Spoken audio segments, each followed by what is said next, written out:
Welcome to Keeping Up with Jones, the Lonnie Jones podcast adventure. You are going to hear the stories from the eclectic life of a guy who is a professional counselor, a family man, a SWAT team chaplain, outdoor enthusiast, a guy involved with ropes, 10th Planet Jiu-Jitsu, a chaotic Jedi, and who is a recipient of an honorary doctorate from the University of Adversity. Using these stories, we take the facts lead to concepts, and from the concepts we make a variety of life applications.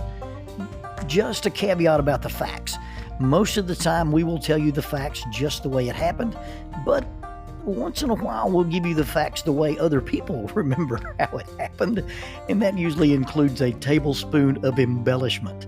No harm is meant, just good, clean fun for educational purposes. Please subscribe and share this with your friends or your enemies. It might help them to be better people if they listen. As always, we thank you for keeping up with Jones, the Lonnie Jones podcast adventure.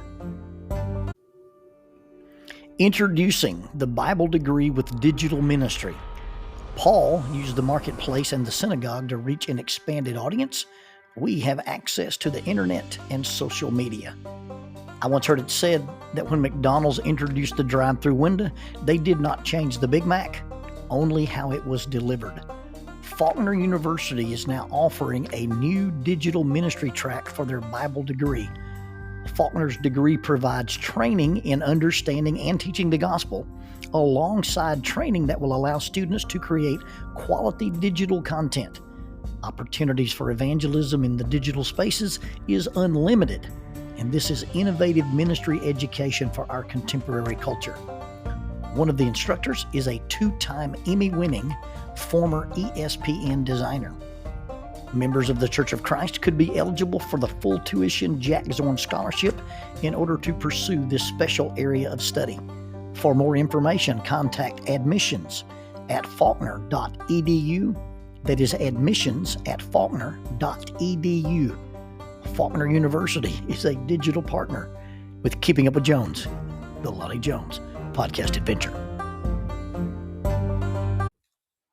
Matuzak, Bantazak, Bolitnikov, Sistrunk, Lester Hayes, a deep safety that they call Lester the Molester, a guy named Jack Tatum, who is nicknamed the Assassin, a dude named Kenny the Snake Stabler.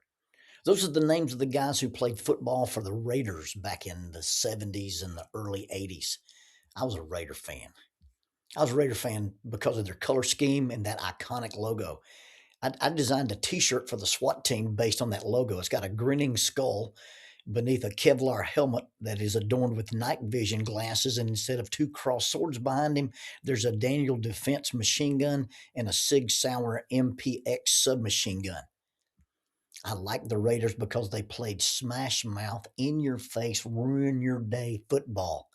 It was a time when the game was a little more brutal than it is now. I idolized a defensive end named John Matuzak. I would watch the 6'8", 280-pound Matuzak get 45 yards in penalties in 3 plays. And the yardage was inconsequential. It didn't hurt the Raiders at all. But the fear it installed on the opponent's quarterback and their front line paid dividends as the game went on. Thinking about the Raider football culture, there's a quote by Leslie Nielsen in his movie, The Naked Gun.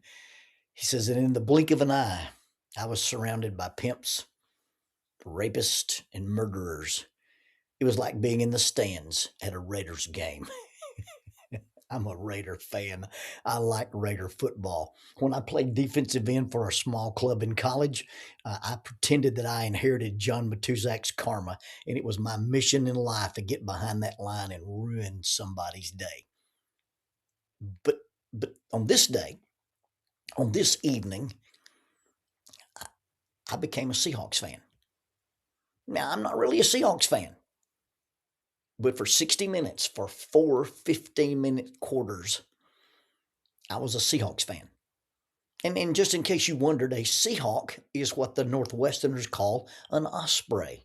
We have ospreys here on the lakes and then in the Tennessee River and down at Gunnersville. We call them ospreys, or we sometimes call them fish eagles. I had to look up what a Seahawk was, and they take a simple osprey and they call it a Seahawk. I had been speaking in Boonville, Mississippi. I got home. I drove the 3 hours after the services, and I changed my clothes. And then Jackie and I walked about 20 yards north of our house, and we were in Seattle.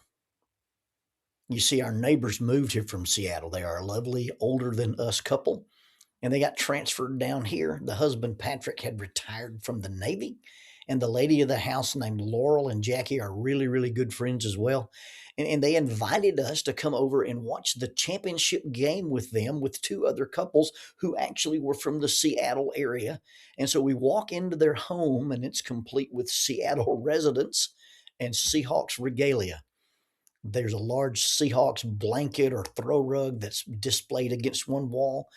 There's cornhole game in the house with the Seahawks logo on them. There's plates with the number 12 on them. There was baked salmon, there was pulled pork, and some minty chocolate stuff that they say you can only buy at Macy's in Seattle. And we walked across the yard to spend the evening with these people. We were there to visit, we were there to fellowship, and we were there to support the Seahawk fans, win or lose. Now, we didn't get wrapped up in any of the discussions or the controversy about the politics, and we didn't watch Little Bunny Foo-Foo at halftime. We were there to watch a football game. We were there to watch a football game with people whose teams had not won a Super Bowl in years. We celebrated the field goals. We celebrated the sacks. We celebrated the interceptions. We celebrated the fumble recovery, and we screamed in frustration every time they dropped a pass. It was a lot of fun. It was a lot of fun to watch for these lovely people and have so much fun and celebrate a little bit of the Northwest in the Deep South. I'm still a Raider fan. And if the prisons ever have a really good parole or people get blanket pardons, the Raiders will be back, baby. Trust me. We just need some more people on our team. I'm still a Raiders fan. I'm not a Seahawks fan this morning, but I was a Seahawk fan last night. And I was a fan of the Seahawk fans, and thus by extension became a Seahawks supporter. We were not rooting for the Seahawks. We were rooting with our neighbors. I have been gifted from time to time all through my life with that kind of support. My wife doesn't hunt, but she endures the stories. She endures the walks in the woods, and we can't just walk in the woods. I have to show her, hey, this is where a deer crosses. Hey, this is where I put one of my stands. This is where I hunt. This is the direction the deer travel from. I tell her my stories about my successes and my failures. We were having a conversation one day, and I think maybe she was a little tired, and she said, let me just sum this story up. You got up early. You walked into the woods. You sat in a tree. It was dark and it was cold, and the deer walked out, and you killed it. And she has a point. That's pretty much the way it happens. That's pretty much the way it goes. And very rarely is there any significant change to the details of the narrative. But if I get a deer, I call her. I text her. I send her a video or a picture of the blood trail, and she always celebrates with me as if it were new, different, and exciting, when in truth, it's probably only exciting for me. And not just Jackie. People have spent time in the hospital when they were not sick, injured, or recovering, but I was. People have sat with us when we were grieving. They've cut our grass when we could not. They've driven my truck when I could not, so I could go someplace to speak. They have cheered us when we have been successful and cried for us and with us when we were not. As a police chaplain, I've always referred to this as the ministry of presence. I try to tell the guys that join our group that are going to be chaplains with these guys that our job is not being right. Our job is being right there. Just being there, just being present, celebrating, crying, or standing silent when the only thing you can do is just not leave them alone.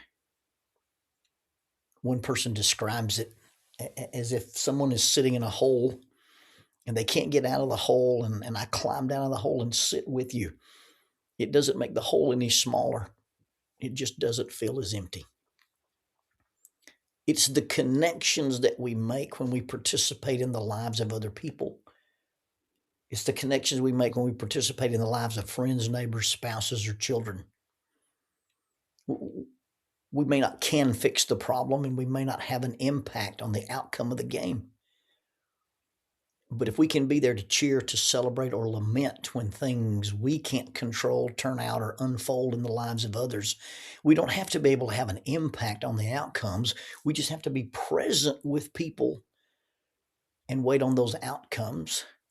And when we're present as we wait with them on the outcomes, we have an impact on the people we care about. We're not able to impact the outcomes, but we have an impact on the people because we care.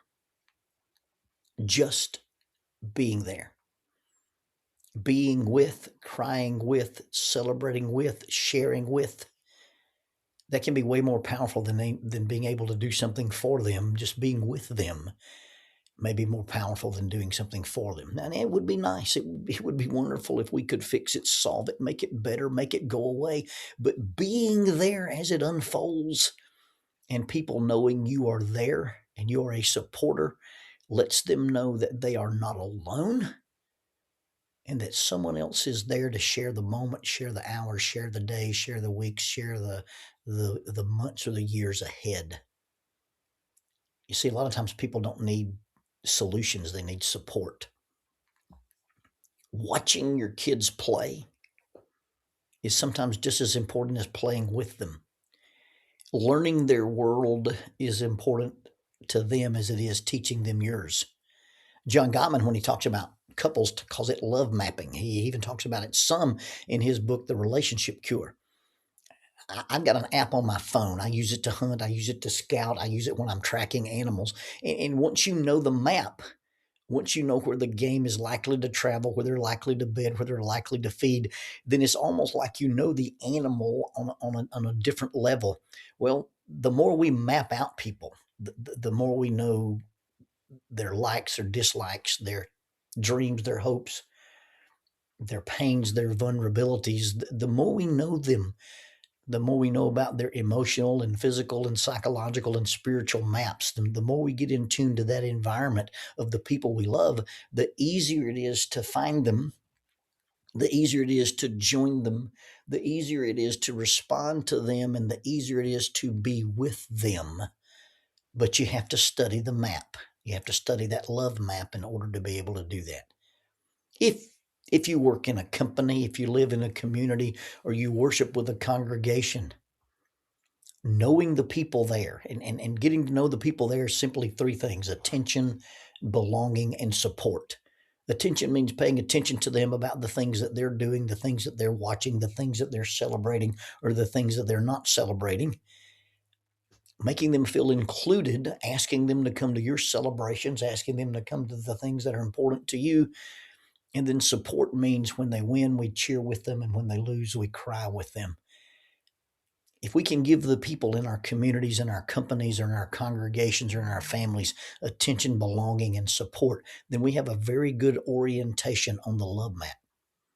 I heard David Shannon talk about that in a faith community, the internal goal of churches. Now, if you're a member of a church, the external goal of your church is evangelism and service. We're here to make an impact on the world. We're here to introduce people to Jesus, and we're here to serve people.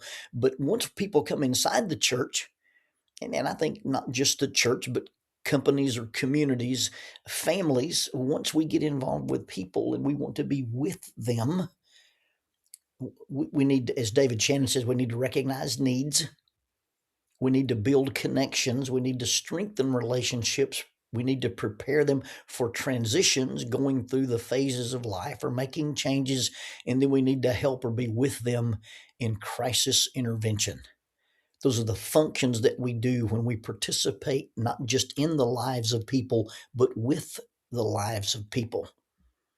The simple act of supporting people as they do, as they try, as they celebrate, or as they navigate failure or loss is almost as powerful, if it's not more powerful, than anything we can do for them.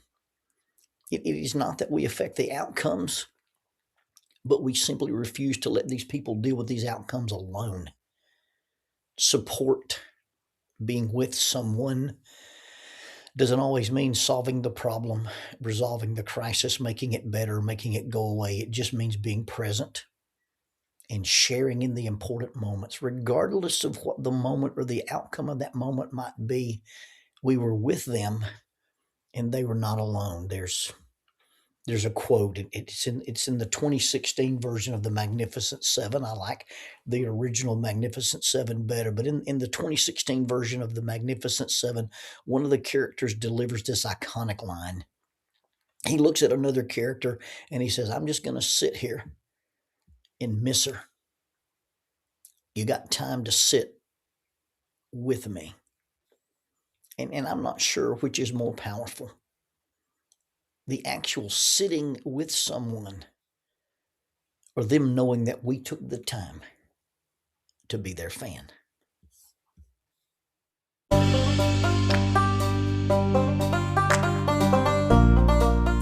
Using the tool of shortwave radio, World Christian Broadcasting literally covers the world every day with the gospel. They use 2 large curtain antennas. One is located in Anchor Point, Alaska, and the other in Madagascar. They send out messages that are recorded at their international home in Franklin, Tennessee. They make available 40 hours of broadcast every day.